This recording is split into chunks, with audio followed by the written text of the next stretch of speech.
मायावीपुर नाम का एक छोटा और खूबसूरत गांव था। इसी गांव के पास एक श्रापित खेत पड़ता था। देखने में यह खेत बड़ा था और किसी भी आम खेत जैसा ही लगता था, पर इसी खूबसूरती और सादगी के बीच एक गहरा और भयानक राज छुपा हुआ था। जब भी कोई इंसान इस खेत में पहला कदम रखता था तो उसकी मुंडी धड़ से अलग हो जाती थी। वह इंसान तड़प तड़प कर वहीं मर जाता था।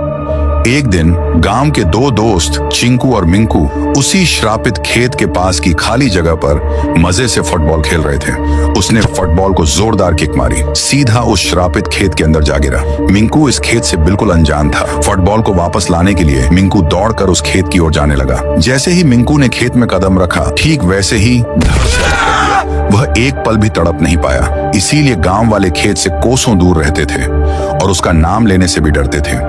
एक दिन सारे गांव वाले एक साथ मिलकर रोते हुए गांव के सरपंच से गुहार लगाई। सरपंच साहब, आपके खेत का कुछ कीजिए।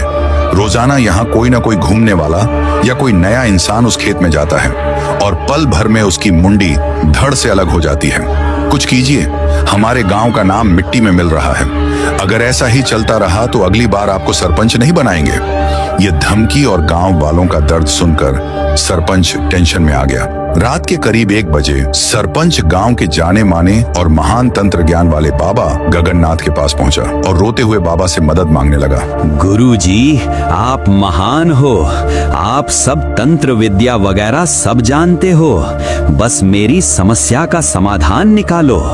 दरअसल बाबा,